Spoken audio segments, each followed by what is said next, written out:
श्रीमन्नारायण लक्ष्मी नारायण श्रीमन्नारायण लक्ष्मी श्रीमन्नारायण नारायण नारायण श्रीमन्नारायण नारायण नारायण श्रीमन्नारायण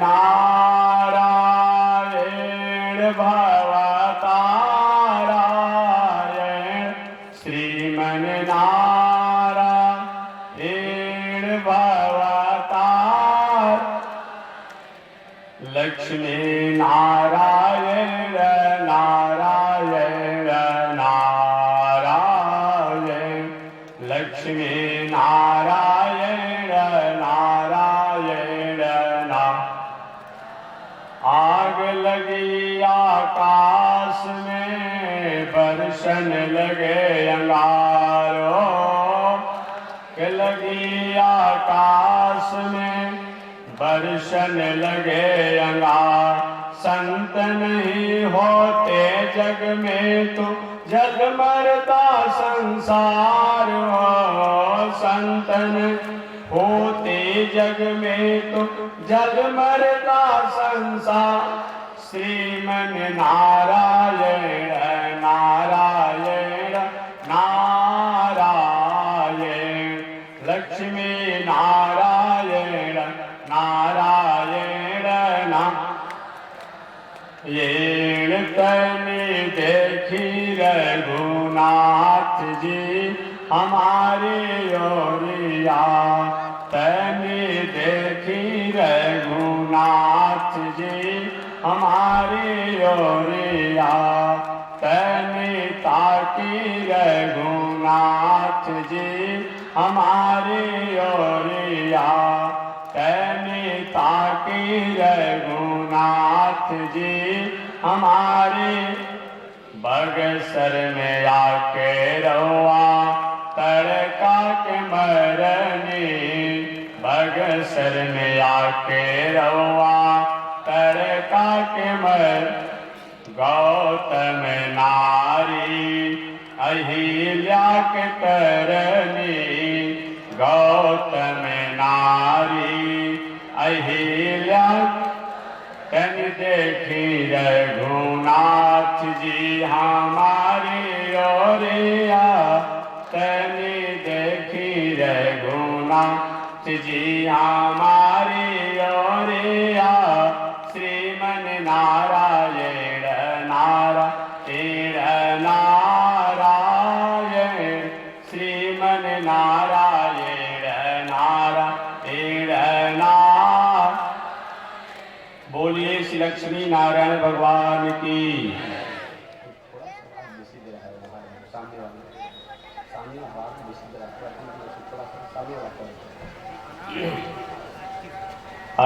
अनंताचार्य कृपया वेदांत द्वय पारगम रामकृष्णांग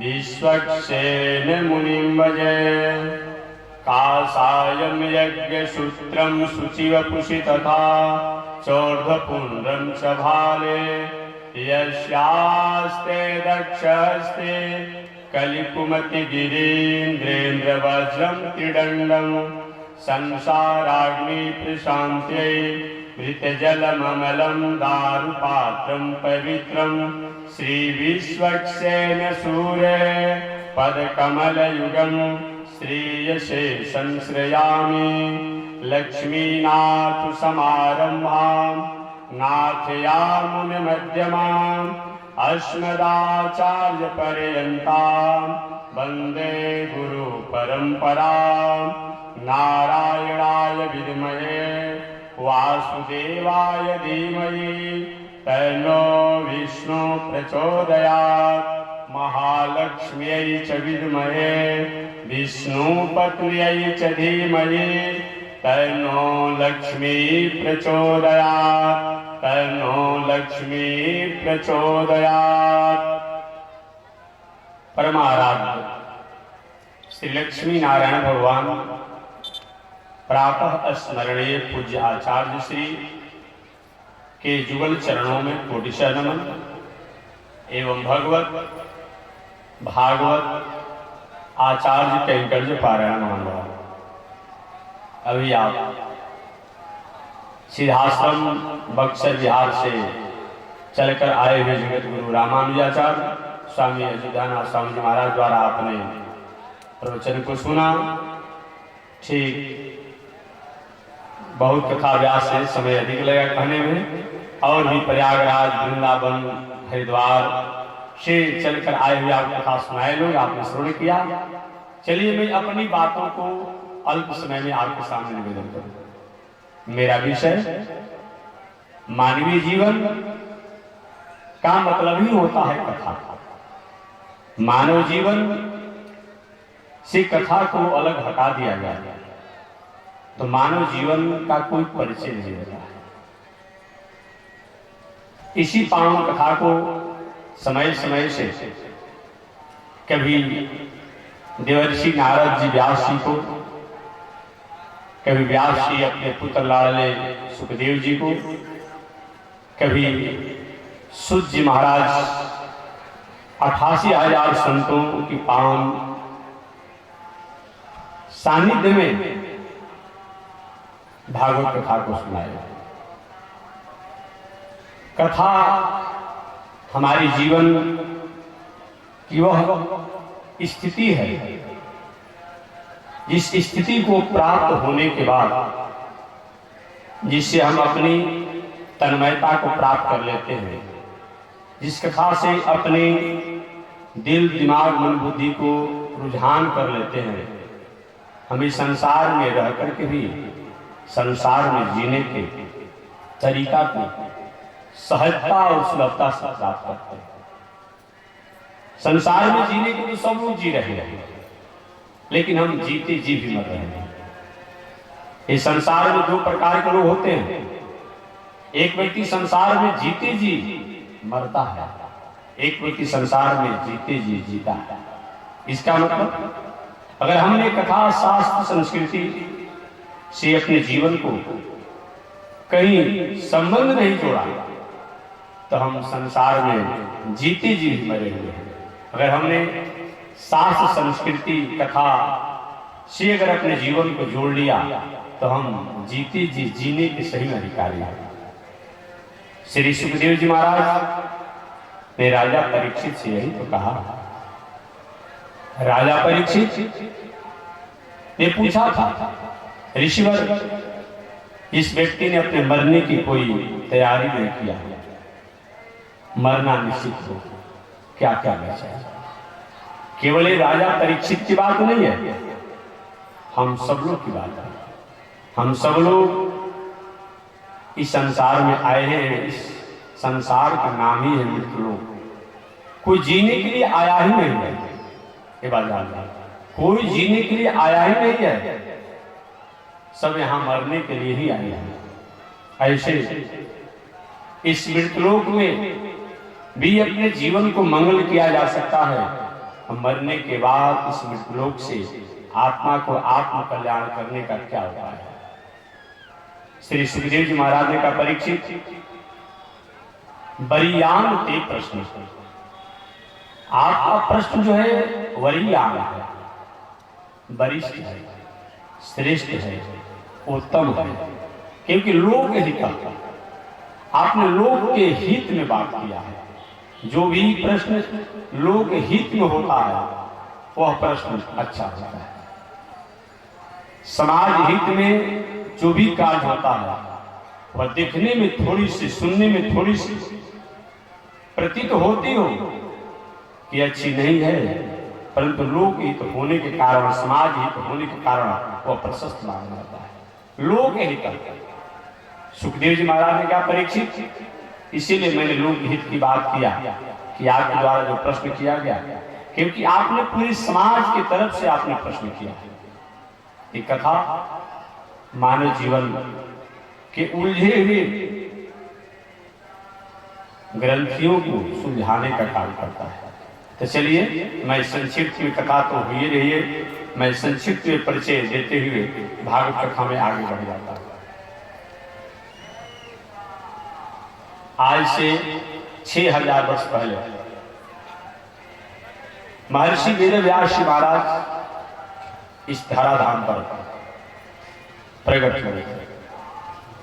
द्वापर युग समापन की तरफ था, कलियुग प्रारंभ होने वाला था। महर्षि वेदव्यास जी महाराज इस धराधाम पर जब प्रकट हुए तो वे अपनी माता से कहे थे, माता हमारे पर देवताओं का ऋषियों का भार है, इससे मैं मुक्त होने के लिए जा रहा हूं। क्योंकि मानव जीवन में 3 प्रकार के ऋण से जो व्यक्ति पूर्ण नहीं होता है, मुक्त नहीं होता है, वो व्यक्ति संसार में जीते जी अपने आप में मृत्यु को प्राप्त करता है। हर मनुष्य को चाहिए कि 3 ऋणों से मुक्त होना चाहिए। हम जब भी जन्म लेते हैं तो जन्म लेने के बाद हमारे आप पर 3 ऋण हो जाता है, 3 कर्ज हो जाते हैं, 3 प्रकार के कर्ज हो जाते हैं। एक मातृ पितृ ऋण। मातृ पितृ ऋण का मतलब माता पिता और माता पिता के संबंध से जितने भी लोग हैं, चाहे वह मातृकुल हो, पितृकुल हो, मातृ पितृकुल के और जो परंपरा के जो कुल हो, उन सबके समन्वय से ही, सबके कहीं न कहीं अंश और तेज से ही हमारा और आपका जन्म होता है। इन माता पिता के ऋण से भी हमें ऋण होना चाहिए। दूसरा ऋषि ऋण। ऋषियों ने हमें संस्कार, संस्कृति, सभ्यता दिया है। अगर ऋषियों हमें संस्कार, संस्कृति, सभ्यता और शिक्षा नहीं दिए होते तो हम क्या जानते कौन हमारी पत्नी है, कौन हमारी बहन है, कौन हमारी माता है, कौन हमारे पिता है, कैसे हम जानते हैं। और तीसरा ऋण देवताओं का है। इन 3 ऋण को बिना पूरा किए जो मनुष्य इस संसार में जीता है वो जीते जी मरा हुआ है। नीतिकारों ने, शास्त्रकारों ने 14 प्रकार के मृतक व्यक्तियों को बताया है। रामचरित मानस में भी 14 प्रकार के मुर्दा के बारे में बताया गया है कि 14 प्रकार के लोग मरे हुए हैं। कौन? तो मानसकार ने बताया है कि जो व्यक्ति केवल अपने कमाने और अपने खाने में लगा रहता है वही संसार में जीते जी मुर्दा है। क्योंकि जिस दिन आप कमाने लगे, आपके भाई, परिवार, पड़ोसी, हित नाता सबकी दृष्टि रहती है, चलो अमुक व्यक्ति कुछ कर रहा है, उसकी भावना होती है, तो उसमें थोड़ा थोड़ा कहीं न कहीं अपने आप उनका भी जहां तक संभव हो आप सहयोग करें। केवल अपने खाने, अपने पहनने, अपने रहने, ऐसा अगर केवल व्यक्ति करता हो तो भले जी रहा है लेकिन शास्त्र से मुर्दा है। लेकिन आज तो इस उदाहरण के अनुसार देखा जाए तो प्राय हम सभी लोग जीते जी मुर्दे ही हो गए हैं। माता पिता, परिवार, भाई पढ़ा लिखा कर इतना बड़ा बनाता है, और ये थोड़ी सी आपने अपनी कहीं कुछ व्यवस्था में लगे तो सबसे पहले माता पिता को ही अलग करते हैं, भाई से ही अलग हो जाते हैं, परिवार से अलग हो जाते हैं। भले आप जी रहे हैं लेकिन सास से आप मुर्दा है, ये बताया गया है। दूसरा व्यक्ति वह मुर्दा है जो केवल इस संसार में आया और भोग से ही केवल अपना जीवन जीता है। खाओ पियो मौज करो जो कहते हैं लोग, वही व्यक्ति संसार में जीते जी मुर्दा के समान है। जो व्यक्ति कहीं किसी प्रकार के शास्त्र, धर्म, संस्कृति से अपने जीवन को नहीं जोड़ा हो वह भी व्यक्ति मुर्दा के समान बताया गया है।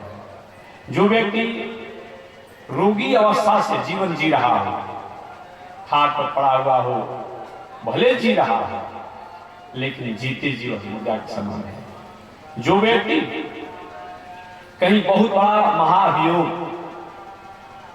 से अपने आप में प्रभावी हो राष्ट्र, धर्म, समाज द्रोह का कोई कार्य करके वह व्यक्ति जीते जी संसार में हमारा हला करती है। इस तरह शास्त्रों में बताया गया। तो मैं निवेदन करना चाह रहा था कि 3 प्रकार के ऋण हमारे आप पर है। एक मातृ ऋण, ऋषि ऋण और देव ऋण। इन 3 ऋणों को जब तक हम पूरा नहीं करते हैं, इस संसार में जन्म लेने का कोई मतलब न होता है। इसलिए हर मनुष्य को, चाहे वह संत हो या विरक्त हो या गृहस्थ हो, हर व्यक्ति को 3 ऋणों को अपने आप में चुकता करने की कोशिश करना चाहिए। वो सबसे प्रथम का है मातृ पितृ ऋण। मातृ पितृ ऋण से ऋण होने के लिए शास्त्र में तो पहले 3 काम बताया गया है कि जीवतो वाक् करणात्, क्षयाहे भूरि भोजनात्, गयायाम पिंडदानाच्, त्रिभिर्पुत्रस्य पुत्रः। जब तक अपने आप में आपकी सामर्थ्य हो, गृहस्थ आश्रम में अगर आप हैं तो उनकी मर्यादा, उनकी आज्ञा को मानना। मरने के बाद भोज भंडारा एक मर्यादा और मर्यादा की परिपाटी अनुसार करना। गयायाम पिंडदानाच्, और गया में पिंडदान संभव हो तो करे। इसके अलावा मातृ पितृ ऋण से होने के लिए ये तो 3 काम है।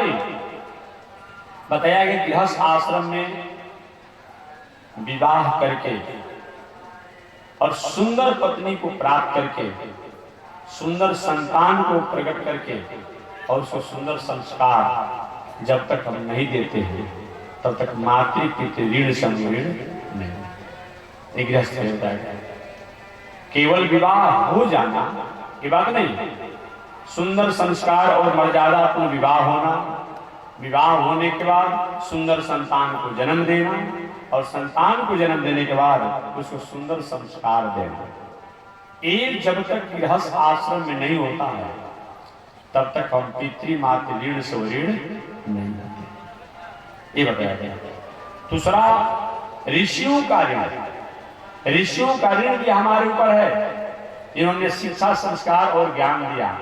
उन ऋषियों के ऋण से ऋण होने के लिए रोज कुछ न कुछ स्वाध्याय करना चाहिए, शास्त्रों का अध्ययन करना चाहिए। और कुछ नहीं हो, गीता, विष्णु सहस्त्रनाम, हनुमान चालीसा, रामचरितमानस, मन रोज स्वाध्याय होना चाहिए। ऐसा अगर नहीं होता है तो कम से कम भगवान के नाम मंत्रों का ही कुछ न कुछ आप जप करिए। ऐसा अगर नहीं होता है तो ऋषि ऋण हमारे ऊपर आता है, ये बताया गया। और तीसरा देव ऋण। देवताओं का भी हमारे पर ऋण है। देवताओं का क्या ऋण है? जो हमें सूर्य का ताप, चंद्रमा की चांदनी, पृथ्वी का आधार, हवा के रूप में, आकाश द्वारा अवकाश, ऐसे प्रकृति जो व्यवस्थाओं को हमें दिया है उनका भी हमारे ऊपर ऋण है। उनको ऋण से ऋण होने के लिए कभी कभी जैसे आप वो कर रहे हैं अपने आप में स्वाहा स्वाहा स्वाहा ये भी होनी चाहिए। केवल यही नहीं, इसके साथ भोजन भंडारा भी अपने आप में लोग खिलाना पिलाना, अन्नदान, वस्त्र दान, जल दान, दवा दान, पुस्तक दान, ये सब होना चाहिए। ये अगर नहीं होता है तो हम देवताओं के ऋण से ऋण नहीं देंगे। इस तरह 3 ऋण आपने जाना और 3 ऋण से ऋण होने के लिए, मुक्त होने के लिए उपाय भी आपने जाना। आप प्रश्न अगर नहीं करते हैं तब क्या होगा? अगर इन तीनों ऋण से हम ऋण नहीं होते हैं तब क्या होगा? अगर मातृ पितृ ऋण से अगर आप ऋण नहीं होते हैं तो आगे चलकर के कुल खानदान में वंश की परंपरा अवरुद्ध हो जाती है। जान लीजिए, अवरुद्ध हो जाता है। इसलिए अगर ऐसा कहीं कुल खानदान घर परिवार में हो रहा हो तो कहीं न कहीं पितरों का कर्ज है, ऋण है। इसके लिए और भी परिपाटी से पिंडी श्राद्ध कीजिए, तर्पण कीजिए, श्राद्ध पितरों के लिए कीजिए, ये बताया गया है। नहीं तो वंश परंपरा पर थोड़ी सी संकट आने की संभावना बन जाती है। पितरों के नाराजगी से, पितर देवताओं की नाराजगी से, उनकी ऋणों को पूरा नहीं करने से ऐसे वंश परंपरा में होता है। ऋषि ऋण से अगर ऋण हम नीचे होते हैं, इसका क्या होता है? ऋषि ऋण से अगर नहीं ऋण होते हैं तो घर में परिवार तो रहेगा, एक संस्कारी शिक्षा नहीं रहेगा, सब आपस में कलह लड़ते भिड़ते रहेंगे, घर में शांति नहीं होगी। और घर में कहीं ऐसा हो रहा हो, शांति नहीं हो, समन्वय नहीं हो, सौहार्द नहीं हो, सिंपैथी नहीं हो, परिवार में आपसी कलह हो रहा हो, एक दूसरे से टकरा रहे हो, एक दूसरे को अपने आप के शत्रु जैसा देख रहे हो, ऐसा कहीं परिवार में हो रहा हो तो समझना चाहिए कि ऋषि करीब है। विष्णु सहस्त्रनाम गीता का पाठ कराइए, भागवत का पारायण कराइए, ऐसा हो सकता है शांति, कोई जरूरी नहीं है, वो हो सकता है। तीसरा, देवताओं का ऋण। देवताओं के ऋण अगर हमारे पर आता है, इस ऋण के कारण महाराज जी परिवार भी ठीक है, सब ठीक है, शिक्षा भी है, लेकिन घर में लक्ष्मी का अभाव है। ऐसा अगर होता हो, 100 रुपया कमाते हैं, 150 रुपया कर्ज हो जाता है, हमेशा 50 रुपया कर्जे में रहते हैं। ऐसा अगर लक्ष्मी जी की कहीं अपने आप में स्थिति आती हो तो समझना चाहिए कि देवताओं का ऋण आपके कुल खानदान को पर है।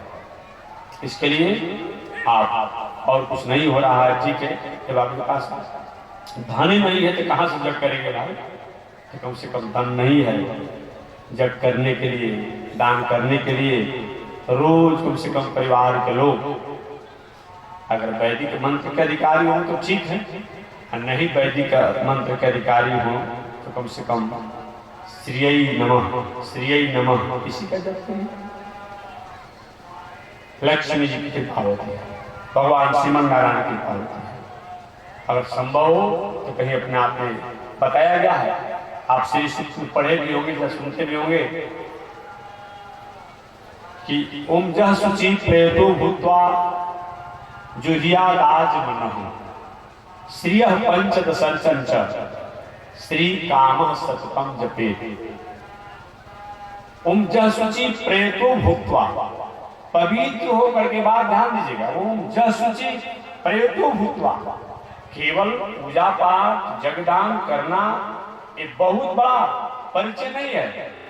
प्रेतो भूत्वा, शुचि होकर के, पवित्र होकर के, देवो भूत्वा देवांजलित, देवता होकर के देवता की आराधना करना, पवित्र होकर के तब पवित्र काम करना, ये बात बताया गया।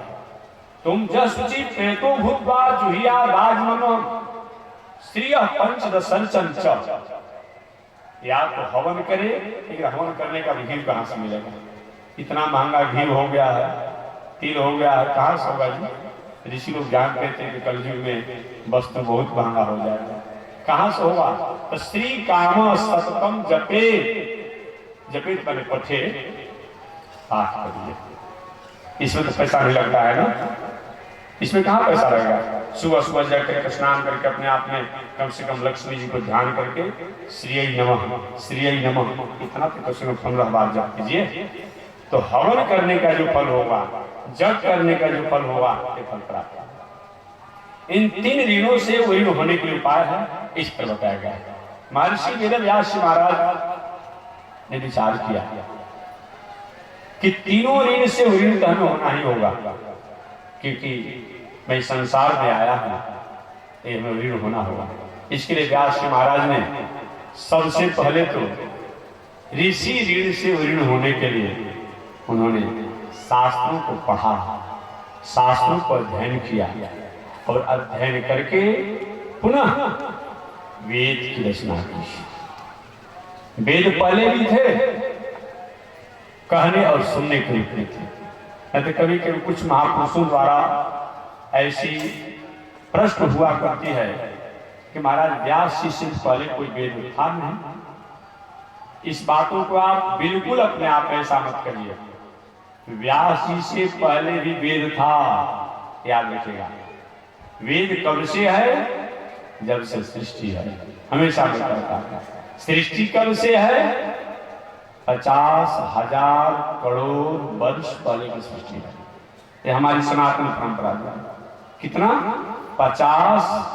हजार करोड़ वर्ष पहले की। कल मैंने गणना भी कर दिया था, रोज को याद दिलाना है। इतनी पुरानी है, जब से सृष्टि है तब से वेद है। क्योंकि शास्त्र कहता है सहजज्ञा प्रजा सृष्टि। जग भी कब से है? जब से सृष्टि है। अंतर इतना ही है कि और युगों में, सतयुग, त्रेता, द्वापर युग में श्रुति के रूप में शास्त्रों को जाना जाता है, स्मृति के रूप में शास्त्रों को जाना जाता है। अभी हम कह रहे हैं, आप सुन रहे हैं, आप इस दूसरे को सुना देंगे, ये इसी के नाम से कहने सुनने की परंपरा है। परंतु द्वापर युग समापन पर व्यास जी को आदेश हुआ कि व्यास महाराज, आने वाले भविष्य में कलयुग के लोग की स्मरण शक्ति कमजोर हो जाएगी, मेमोरी कमजोर हो जाएगी। जो सतयुग त्रेता के ग्रंथ जो है, जो श्रुति के रूप में है, उनको आप लेखनी के रूप में लिख लीजिए। वही व्यास जी महाराज ने शास्त्र जो श्रुति के रूप में थे, उनको लेखनी के रूप में लिखा, वही वेद। आज वेद का मतलब क्या होता है? व्याकरण से वेद जो है विद ज्ञान धातु से बनता है। जानना, जानना, क्या जानना? उन तत्व को जानना जिसे दुनिया बना हुआ है, जो दुनिया को सजाता है, संवारता है। अजी कभी आप विचार करते हैं, कभी आप विचार करते हैं कि आपने घर द्वार दलान को सुंदर पेंटिंग कर देते हैं, कहते कितना अच्छा सुंदर पेंटिंग है। मोर के पंखों को कौन पेंटिंग किया है? किसी पेंटर ने किया है, किसी इंजीनियर ने किया है? कौन किया है? कौन किया है? कैसे आप कहते कोई ईश्वर नहीं है? आप कहते हैं कि हम देखेंगे, क्या कार्य से आप ईश्वर को नहीं मानेंगे? आखिर कौन किया है? इतना सुंदर पेंट कर दिया है इसके पंखों पर कि अपने आप में हमेशा हमेशा उस मोर के पंखों में शाइनिंग बना रहता है, चमक बनी रहती है। कौन करने वाला है? किसी वैज्ञानिक, किसी इंजीनियर का किया हुआ नहीं। इसीलिए कभी कभी कार्य से भी तो कर्ता को जानिए, कभी कभी कारण से भी तो कर्ता को भी जानिए, कभी कभी अनुमान से भी तो कर्ता को जानिए। हम देखेंगे तभी मानेंगे, ये कोई मतलब होता है? ये कोई मतलब नहीं। हम देखेंगे तभी मानेंगे। ऐसा अगर कोई बात करे तो हमेशा मैं एक हास्य के रूप में कहता हूँ, जो व्यक्ति प्रत्यक्ष दर्शनवादी है, हम देखेंगे तो मानेंगे, वो अपनी जन्म को सिद्ध नहीं कर सकता है कि हम किसके बेटा है। जो ऐसा मानता है कि हम देखेंगे तो मानेंगे, वो व्यक्ति अपनी पैदाइशी को सिद्ध नहीं कर पाएगा। कितनी पीढ़ियां लग जाएगी, कितना समय लग जाएगा, लेकिन वो सिद्ध नहीं कर पाएगा कि किसका बेटा हूं, कौन हमारे पिता है, कौन हमारी माता है। उसे देखा है खड़े, लेकिन महापुरुषों ने कहा, लोगों ने कहा, अब मान गए कि नहीं मान गए कि हमारी माता जी हमारे पिताजी हैं। इसीलिए केवल देखने से हर बातों को नहीं माना जाता है, कारण से, कार्य से, अनुमान से ही कर्ता को माना जाता है। कारण, कार्य और अनुमान से भी कर्ता को माना जाता है। इसलिए अपने आप में बताया गया है ऐसा ऐसा। तो वेद का मतलब क्या होता है कि आखिर जगत को बनाने वाला कौन है, उसको जानना। केवल बनाने वाले को जानना नहीं, ये जगत के जो अपने आप में बनाने वाला है, उस बनाने वाला द्वारा अपने आप में क्या बनाया गया, प्रकृति को भी जानना, जगत को भी जानना, जगदीश्वर को भी जानना और प्राणियों को भी जानना, ये बताया गया। इसके बाद जो बनाने वाला है उसको अपने आप प्राप्ति का उपाय क्या है, ये भी जानना चाहिए। केवल आप दवा का नाम जान लेंगे और दवा का अनुपान नहीं करेंगे तो क्या रोग ठीक हो जाएगा? नहीं। दवा को भी जानना चाहिए, डॉक्टर को भी जानना चाहिए, और साथ साथ दवा का सेवन भी करना पड़ेगा, और सेवन के साथ साथ संयम भी करना पड़ेगा। कुपथन हमारे द्वारा कोई न हो जाए, ये चारों होना चाहिए। उस तरह से हम लोग को भी, कुछ लोग जानते भी हैं, कुछ लोग मानते भी हैं, कुछ लोग सेवन भी करते हैं। उत्सव महोत्सव पर अभी देखिए छठ आने वाला है, छठ के अवसर पर जो दिन भर में 3 हरी मछली खाता होगा और 3 हरी उल्टा खाता पीता होगा, वो कहे रहना है, छठ भूखना है, और रहता भी है। अभी यही वो ऐसा पर्व है, छठ का अवसर है, जो कि उल्टा खाने पीने वाला व्यक्ति भी कम से कम छठ के अवसर पर पवित्र रहता है। अच्छा, इस बातों से देखिए, जो आप पर्व करते हैं, छठ व्रत जो आने वाला है, ये करते हैं कि आपके मन भावना होते हैं व्रत कर रहे हैं, हमें पवित्र रहना चाहिए। इसका मतलब स्पष्ट हो गया कि पवित्र रहना ही हमारा धर्म है। जितना हम कूड़ा करकट जो भी अपने आप में कच्चा पक्का सब इसी में डाल देते हैं, ये हमारा स्वरूप नहीं है, ये हमारा स्वरूप नहीं है, ये बताया गया। इसलिए अपने आप में कुछ लोग हैं कि व्रत भी करते हैं, त्योहार भी करते हैं, सब कुछ करते हैं, लेकिन अपना स्वरूप और स्वभाव और संस्कृति को नहीं सोचते। ये अच्छी बात नहीं है। एक व्यक्ति ने हमसे एक बार थोड़ा सा उलझन कर दिया था, वो भी संचित प्रवृत्ति के थे। खाने पीने से क्या मतलब है, नहाने से क्या मतलब है, हमारा भीतर का ठीक है ना? व्यक्ति ने हमसे तर्क किया, भीतर सब ठीक है ना, शरीर सब खाने पीने से क्या, कुछ भी हम खाएं कुछ भी पिए। हमने कहा बात आपकी मैंने सुन लिया, लेकिन ये बताइए कि सोना का गिलास है और सोने के गिलास में केसर मिश्रित दूध अपने आप में, और सोने के गिलास में बाहर से कहीं मैला पैखाना लगा हुआ होगा, अच्छे व्यक्ति दूध पिएंगे क्या? जो थोड़े कहेंगे ये सोना का गिलास है, केसर मिश्रित दूध है और मैला बाहर से लगा है ना, पिएगा कोई? आप पिएगा तो घोरी का अलावा दूसरा क्यों पिएगा? थोड़े वही हो सकता है कोई पिए तो पिए अपने आप में। ये समान जो बात व्यवहारिक रूप में मैं निवेदन करता हूँ, इसीलिए समान बात बताना पड़ता है कि शास्त्र की बात जल्द दिमाग में नहीं बैठती है। जयेव वैदिका तयेव लौकिका, वेद की बातों को समझाने के लिए लोक की बातों को समझाना पड़ेगा, संसारिक बातों को समझाना पड़ेगा, और तब वेद की बात हमारे दिमाग में घुसेगी।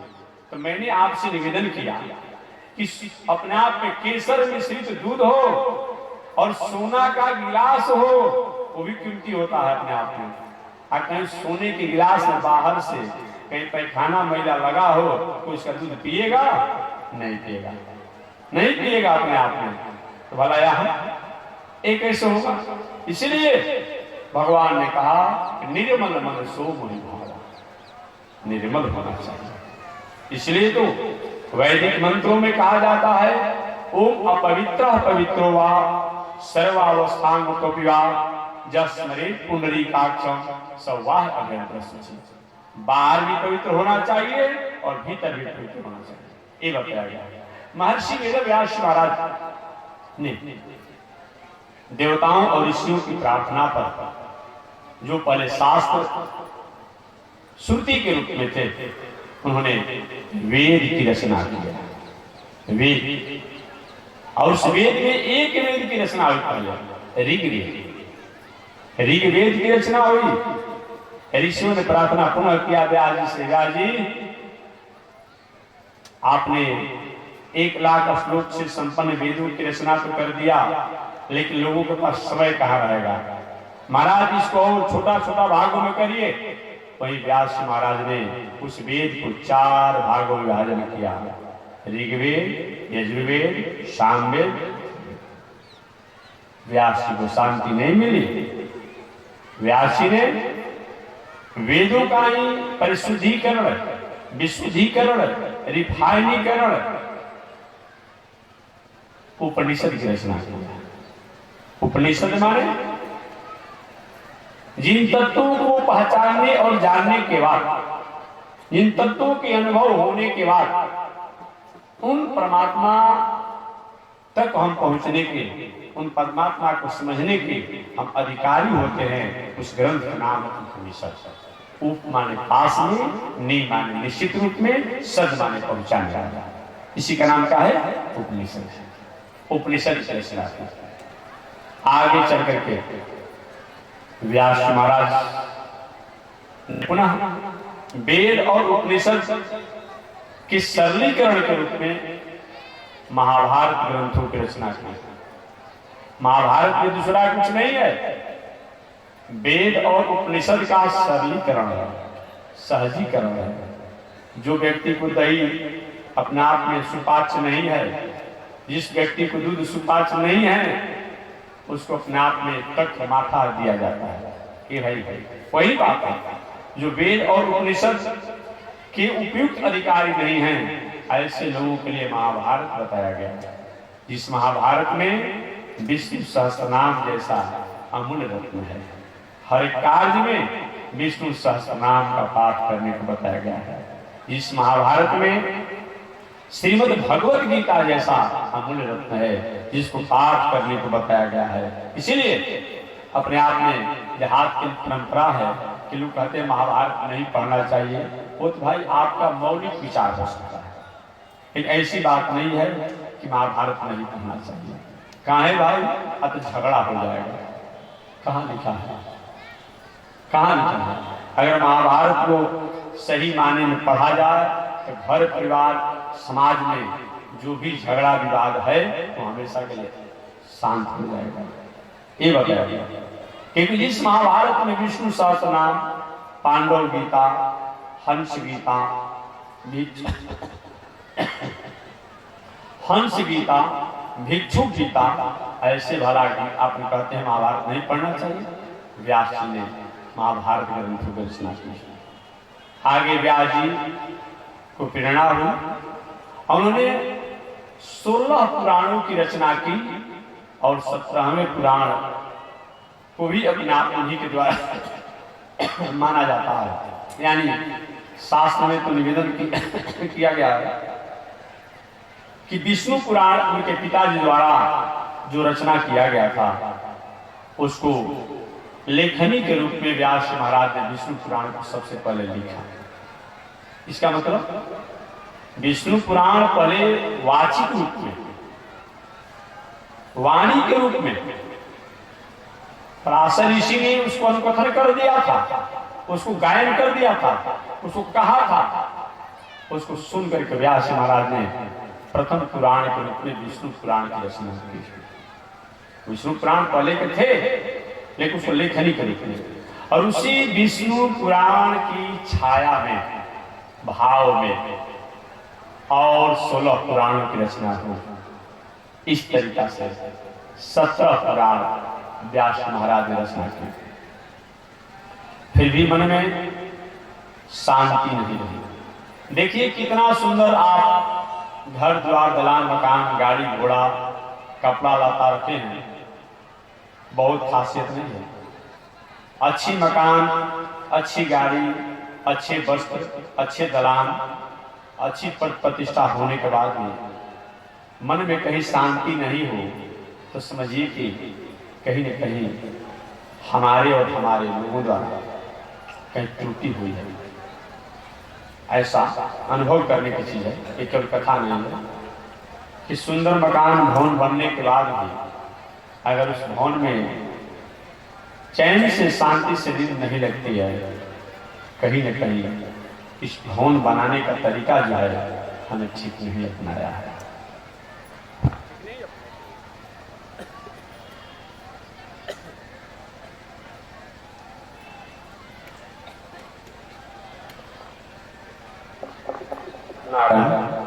इसीलिए बताया गया है सुंदर मकान दलान दुकान कपड़ा हो और उसमें शांति नहीं हो, परिवार समाज मकान पद प्रतिष्ठा कहीं काटने के लिए धा रहे हो, शांति नहीं हो तो हमारे कमाने का हमारे प्राप्त करने का तरीका ठीक नहीं है, ये समझना चाहिए।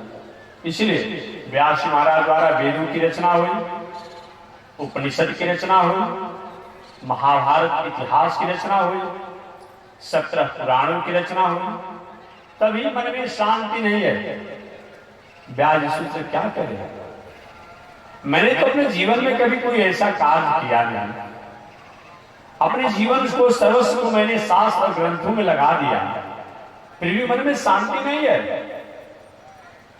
किसी बड़े डॉक्टर को भी अगर कहीं रोग हो जाता है तो अपने से उस बड़े डॉक्टर को अपने मर्ज की बात नहीं बुलाती है।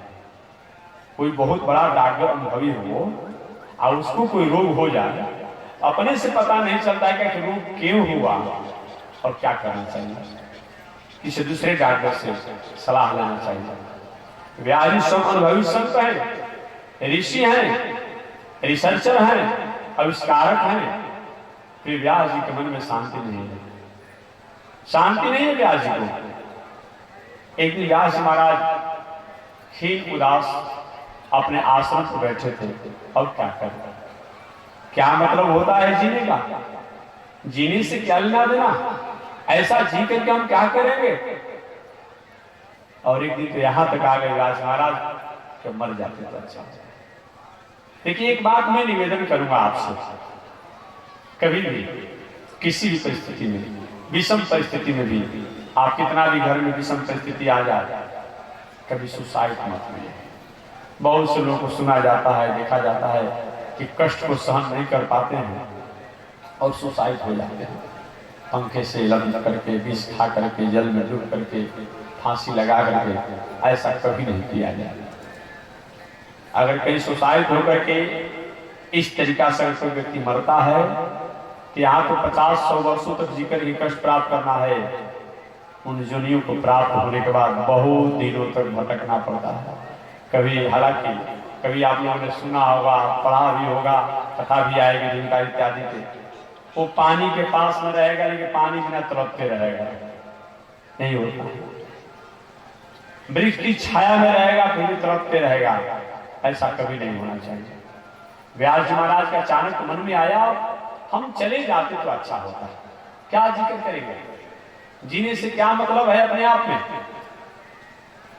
कभी भी महापुरुषों के जीवन में, सज्जन व्यक्तियों के जीवन में किसी प्रकार की ऐसी घबराहट, बेचैनी, चिंता आवे तो थोड़ा सा वक्त को परखना चाहिए, प्रतीक्षा करना चाहिए।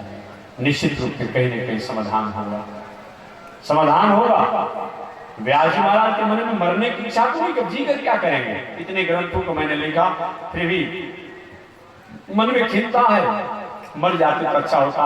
अचानक उसी समय नारद जी महाराज का आगमन हुआ। नारद जी ने कहा, व्यास जी आप उदास हैं, आप खीन हैं। हाँ महाराज, क्यों? व्यास जी का यही पता नहीं है, ये पता नहीं कि हम क्यों खीन हैं, क्यों उदास हैं। उदास हैं हम। नारद ने कहा कि हम समझ गए व्यास जी, आपको उदासी का, आपकी खीनता का मैं कारण समझ गया। बाबा बता दिए क्या कारण है। तो नारद ने कहा कि आपने समाज के लोगों के रहने का, चलने का, खाने का, पीने का, उठने का, बैठने का तरीका को आपने लूट लिया। समाज के लोगों को उठल बैठल, खान पान, रहन सहन के तरीका को आपने दिग्भ्रमित कर दिया। समाज के लोग अंतिम मरते दम तक तय नहीं कर पा रहे हैं कि आखिर मेरा गंतव्य क्या है, हमें क्या करना चाहिए, हमारा गंतव्य क्या होता है। व्यास जी, जो लोग आपके ग्रंथों द्वारा अपने गंतव्य को, अपने स्वरूप को भूल कर कहीं भटकाव में हो और आप शांति चाहते हैं, कभी संभव नहीं है। व्यास जी महाराज बोलने लगे, प्रभु मैंने तो अपने जीवन में किसी की अंगुली तक नहीं दिखाया है, अंगुली दिखाकर किसी को मैंने भयभीत नहीं किया है। और आप करें कि मैंने समाज के लोगों को, उनके दिल, दिमाग, मन, बुद्धि को मैंने विचलित कर दिया। कैसे आप कहते हैं? नारद ने कहा, व्यास जी केवल शरीर से किसी को प्रताड़न करना प्रताड़न नहीं है। अब कोई व्यक्ति गांव में चालाक हो और रोज दिन भर में 3 हाली किसी को गोड़ लगता हो और ऊपर ऊपर उसे खेत पधार कल्याण कागज लिखवा लो और कहीं कभी थोड़े आपको कष्ट दिया है। भले आपने शरीर से प्रताड़ना नहीं किया, लेकिन अपने दिल, दिमाग, बुद्धि द्वारा उस व्यक्ति को सर्वस्व आपने छीन लिया, ये बताया गया। इसलिए हमारे नारद जी महाराज ने कहा, व्यास जी आपने अपने लेखनी द्वारा समाज के लोगों के जीने के तरीका को लूट लिया और समाज के लोग कहीं अशांति में रहेंगे, खीनता में रहेंगे, उदासी में रहेंगे, भटकाव में रहेंगे, चंचलता में रहेंगे और आप शांति चाहते हैं, संभव नहीं, संभव नहीं। व्यास जी ने कहा, बाबा कौन सी हमारे द्वारा चूक हुई, गलती हुई, उसको तो बता दीजिए। तो नारद ने कहा, व्यास जी आपने वेदों की रचना की, आपने वेदों की रचना की, लेकिन उस वेदों में आपने थोड़ी सी ढिलाई कर दिया।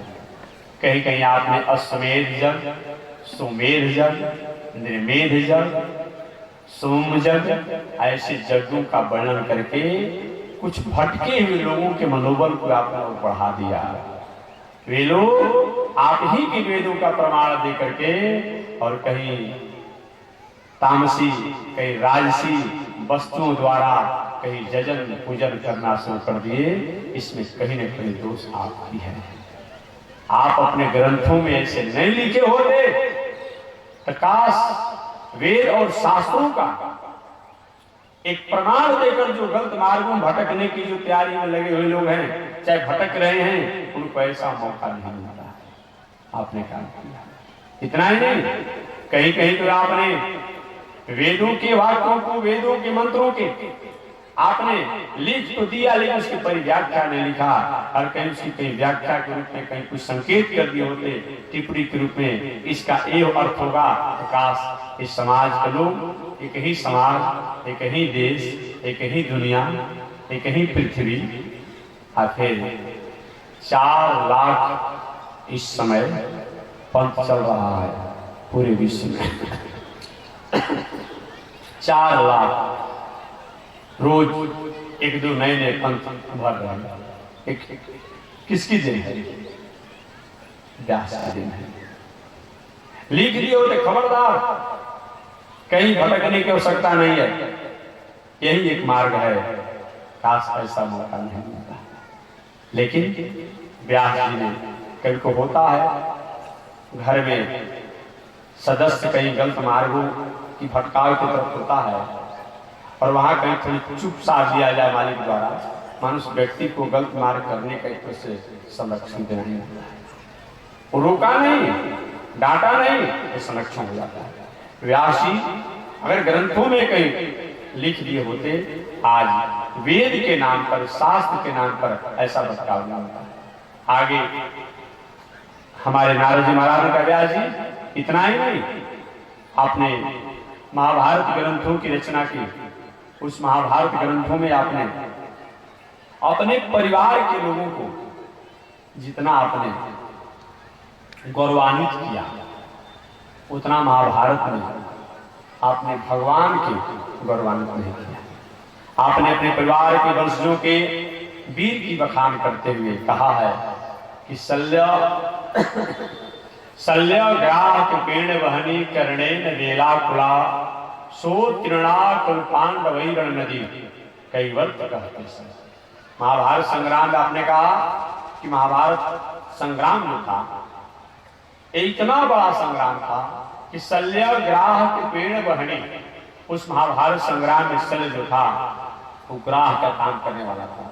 कृपेण वहनी, और कृपाचार्य जो थे ये अपने आप चिंगारी अग्नि के समान थे।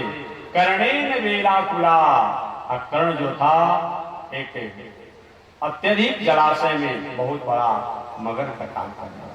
अब भगवान को जब व्याख्या करना हुआ तो कहा कि सो तृणाकुल पांडवैर नदी कैवर्त कहते समय, वह केशव को केवल कैवर्त कह करके, नारुत कह करके आपने बस इतने पर सूचित कर दिया। आपने महाभारत में वीर रस, श्रृंगार रस, ऐश्वर्य रस को जितना आपने वर्णन किया, उस तरीका से महाभारत में व्यास जी आपने परमात्मा के भक्ति रसों को वर्णन नहीं किया। यही कारण है कि वेदों की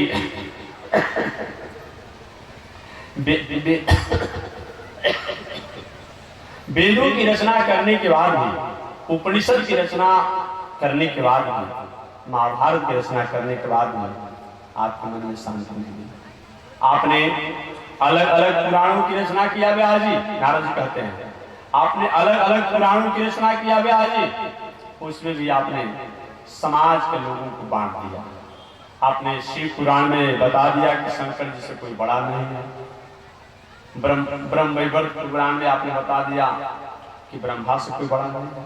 किसी में गणेश जी को बड़ा बताया, किसी में स्कंद को बड़ा बताया, किसी ने भगवती को बड़ा बताया।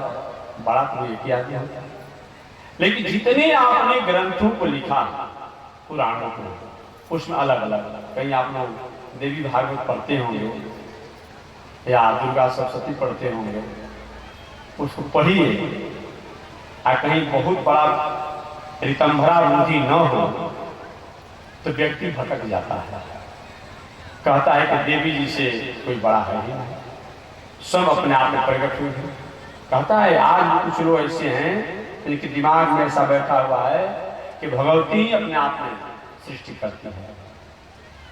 ये लोग कहते हैं, कुछ ऐसे लोग हैं, लेकिन कम से कम उनको ये भी तो पढ़ना चाहिए। दुर्गा सप्तशती पढ़ते हो, देवी भागवत पढ़ते हो, जब सब अपने आप दुर्गा ने कहा कि हमारा पति होगा। ग्रहण में लिखा हुआ है कि पत्रा में कि अमुक दिन को ग्रहण लगेगा, नहीं लगेगा तो अगला साल से पत्रा माना जाएगा। तो भगवती स्वयं कहती कि हमारा पति होगा। कौन?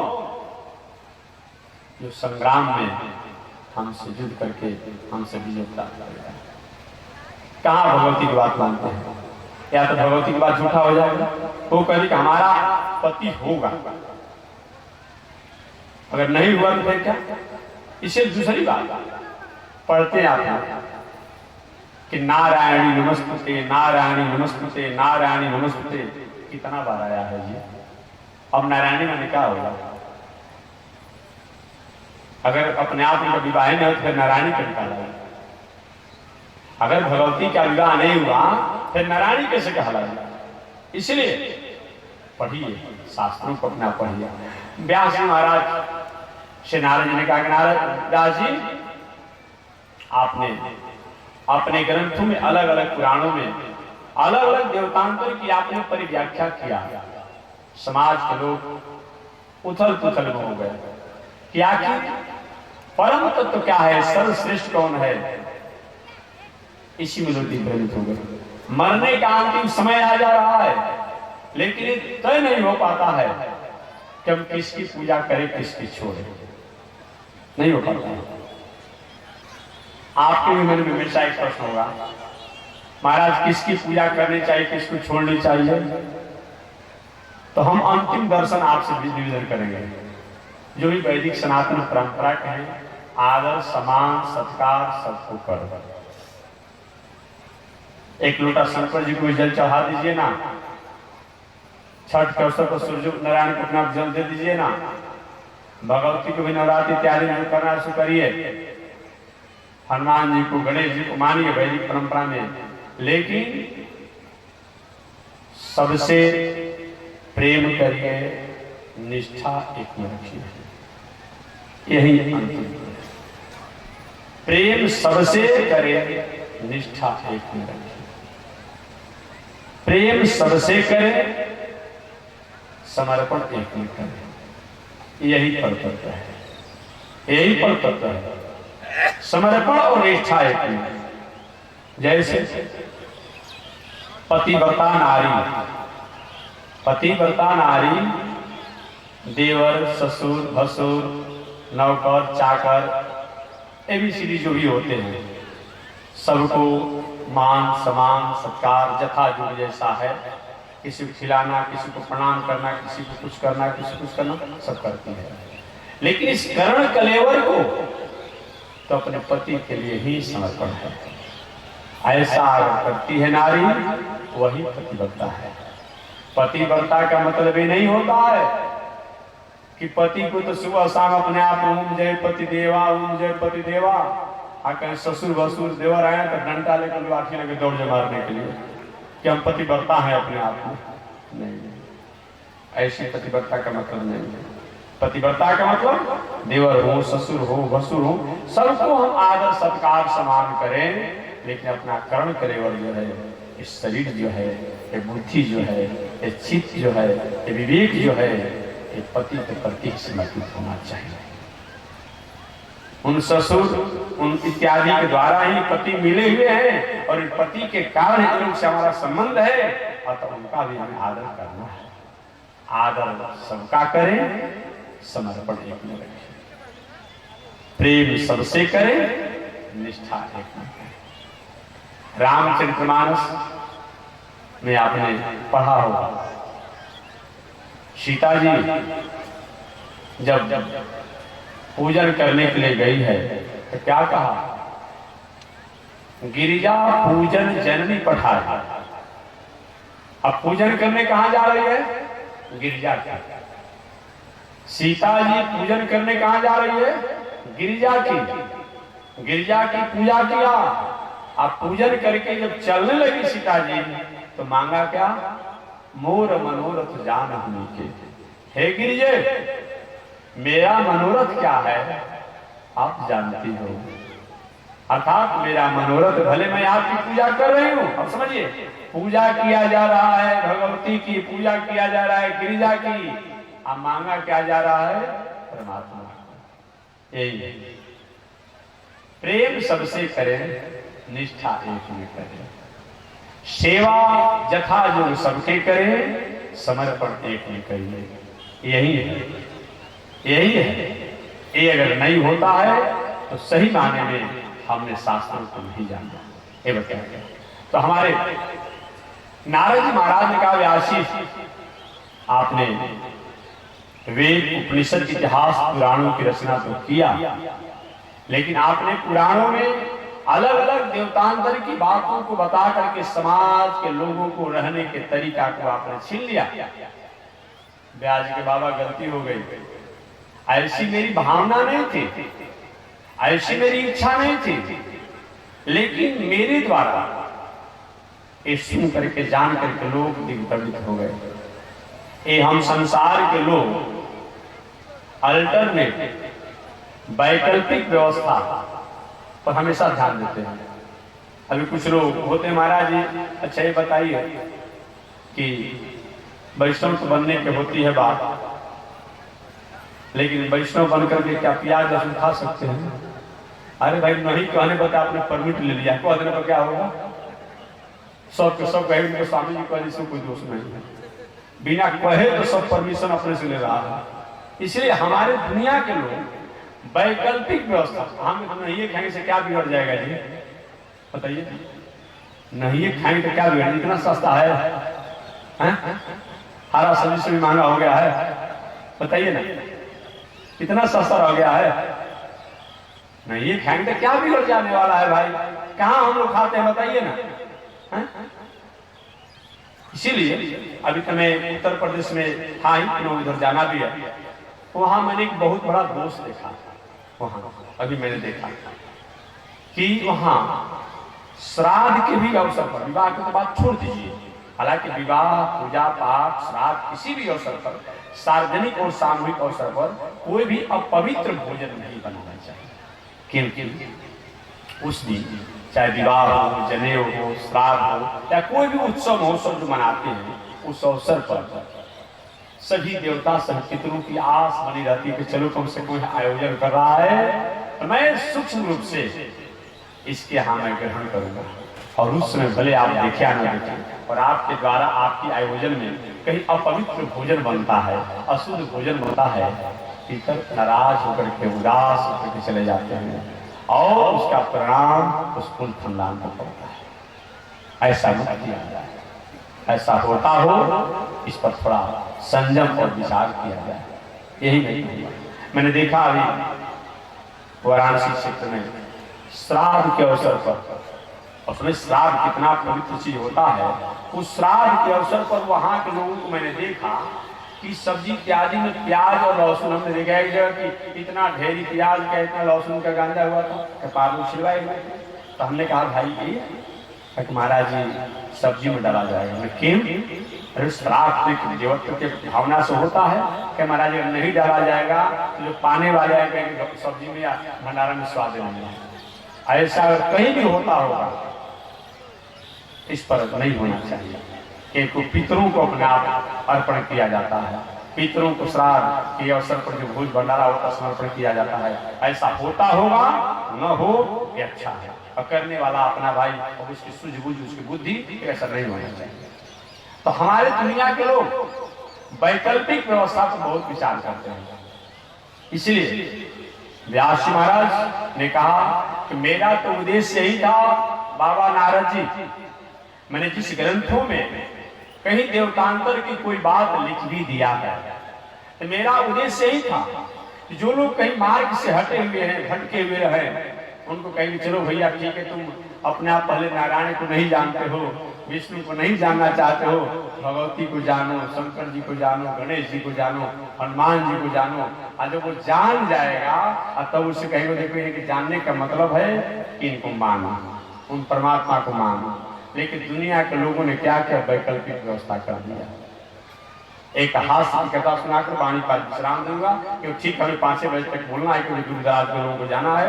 बस 1 मिनट में एक हास्य की बात कह करके, हास्य की कथा कह करके मैं वाणी को विराम दूंगा कि हमारे दुनिया के लोग, हम संसार के लोग, हमने जो अच्छा बात कहा वो सुनेंगे लोग नहीं सुनेंगे, लेकिन कोई हमारे द्वारा बात कोई ऐसी हो गई अब उसमें जिया सामने तो ऐसा बात कह दिया था, अरे भाई इसके आगे पीछे की बात तो कहिए तब न होगा अपने आप में। और दुनिया के लोग कभी कभी सुनते हैं कुछ ऐसा होता है, संत महात्मा हाथ माथ नहीं करना जानता है, संध्या बंदर भी नहीं करना जानता होगा, लेकिन बात बात में कह देगा कि त्रिवेणी स्वामी जी महाराज बहुत बड़े कड़े मिजाज के थे, यही कल देखे थे, बताइए ना, यही देखे थे। पूज्य त्रिवेणी स्वामी जी महाराज 15 आदमी के समाधि लगाते थे, बिना खाए पिए क्या नहीं हो रहा है, बताइए ना, वो नहीं होगा। और उनके बारे में जानते हैं कि घूमते फिरते सैकड़ों ग्रंथों को रचना कर दिया। महापुरुषों के जीवन में यदि किंचित कोई वैसी किसी प्रकार की बात हो, वह उसी तक अपने आप होता है, अब उसका अनुकरण नकल करने का आपका अधिकार नहीं होता है। अब कुछ लोग स्वामी जी की आवाज भाषा में नकल करना शुरू कर दिया, और जब बात है भाई ये बिल्कुल अपने आप में का है, वह अपने आप में अपने बुद्धि का अल्पज्ञता का परिचय देना है, ये बताया गया।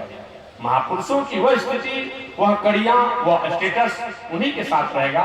उन्हें में जो करने के लिए बताया है, जो कहने के लिए बताया है, वही हमारे लिए ग्राह है। बाकी उनका नकल करना एक बिल्कुल अपनी बुद्धि की अल्पज्ञता है। तो होता है, ये जगत में आज भी लगा हुआ है। एक हास्य की बात कह करके मैं वाणी को विराम दूंगा।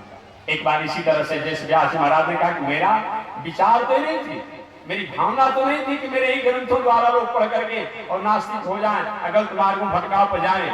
मैं तो सोचा था कि लोग पहले इसमें प्रवेश करेंगे, अपना तो मैं समझा दूंगा कि परतत्व अमुक है, इसको जानना। लेकिन लोगों ने अलग हट करके अलग पथ बना लिया, एक मार्ग बना लिया। जैसे अपना पौराणिक कथा आती है, एक बार गुरुकुल में बहुत से अपने आप बालक पढ़ते थे। उसमें एक नटखट स्वभाव का अपने आप बालक था, पढ़ने में तो कुशागर था, लेकिन थोड़ा चटपट और नटखट स्वभाव का था। अब क्या हुआ, उसको एक गंदी आदत लग गई थी बीड़ी पीने के लिए। छोटी अवस्था में था, लेकिन कहीं इधर उधर लोग छिप कर पीता। किसी तरह से गुरु जी को पता चल गया।